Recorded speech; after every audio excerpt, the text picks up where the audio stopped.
ترمذی شریف میں بھی موجود ہے، کنز الاموال میں بھی موجود ہے، امام علی متقی وہ اس حدیث مبارکہ کو بھی لائے، اور دیگر کئی کتب میں یہ حدیث مبارکہ موجود ہے کہ حضرت عائشہ صدیقہ ام المؤمنین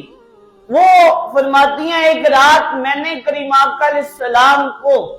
بستر پر نہ پایا، تو کہتی ہیں کہ جب میں اٹھی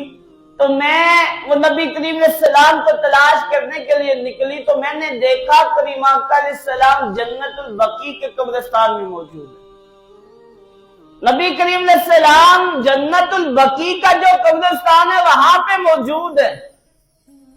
نبی کریم علیہ السلام نے فرمایا اچھا کیا تو ڈر گئی تھی اس بات سے کہ اللہ اور اللہ کا محبوب تیرے یہ حق تلفی کریں گے؟ نبی کریم علیہ السلام کی بارگاہ میں حضرت عائشہ صدیقہ عرض کرتی ہے یا رسول اللہ واقعی میرے دل میں یہ خیال آیا تھا کہ شاید آپ کسی اور شریک حیات کے پاس تشریف لے گئے، تو نبی کریم علیہ السلام نے ارشاد فرمایا کہ عائشہ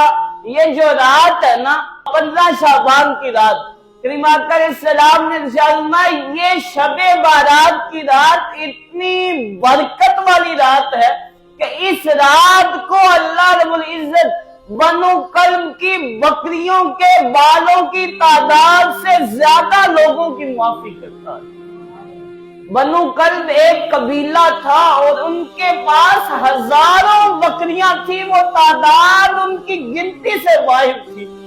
تو نبی کریم علیہ السلام نے ارشاد فرمایا ان بکریوں کی تعداد کے مطابق نہیں بلکہ ان بکریوں کے بالوں کی تعداد سے زیادہ جہنم سے لوگوں کو آزاد کرتا ہے۔ تو یہ جو شب بارات کی رات آنے والی ہے یہ اتنی برکت والی رات ہے۔